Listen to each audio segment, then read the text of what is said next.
검찰이 이르면 이번 주 박 전 대통령에게 소환을 통보할 방침입니다. 대선에 미치는 영향을 최소화하기 위해 최대한 신속하게 수사를 마무리한다는데 의견이 모이고 있습니다. 취재기자 연결합니다. 김승환 기자. 네, 서울중앙지검입니다.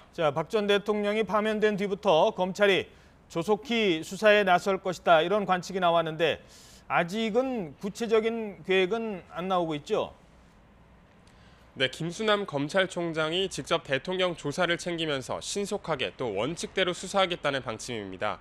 하지만 또 언제 어떤 방식으로 수사에 착수하겠다 이런 계획이 발표되지는 않았습니다. 박 전 대통령 측에 소환 통보하지 않았고 결정된 것은 없다며 말을 아끼고 있는 모양새인데요. 오늘 박 전 대통령이 파면된 뒤 특별수사본부의 비공식 브리핑이 처음 열립니다. 이 자리에서 어느 정도 박 전 대통령의 수사의 방향성이 제시될 가능성도 있습니다. 정치적 논란을 피하기 위해 대선 국면이 본격화되는 오는 4월 중순 전까지 재판에 넘기려면 시간이 촉박한 상황이죠.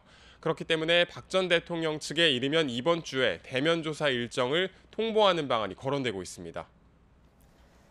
네, 이 사저에 들어갈 때 박 전 대통령이 헌재 결정에 불복을 시사하는 발언을 전하지 않았습니까? 또 앞서 검찰과 특검 수사 결과도 부인을 했었는데요. 박 전 대통령이 연루된 혐의 다시 한번 정리해 볼까요? 네, 앞서 검찰과 특검 모두 최순실 씨 등을 재판에 넘기면서 박 전 대통령을 피의자라고 못 박았습니다. 최순실 씨 등의 공소장에 드러난 박 전 대통령이 연관된 혐의만 13가지인데요. 가장 중요한 부분은 삼성그룹의 경영권 승계를 도와주고 430억 원대 뇌물을 챙기거나 약속받은 혐의입니다.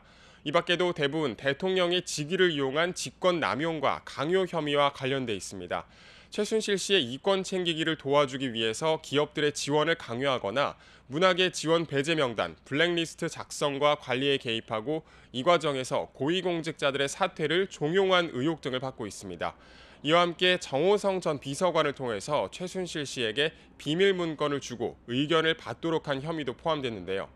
앞서 박 전 대통령은 사저에 들어간 뒤 민경호 의원을 통해서 언젠가 진실이 밝혀질 것이라면서 본인에게 제기된 모든 혐의를 부인하는 취지의 발언을 전달했죠.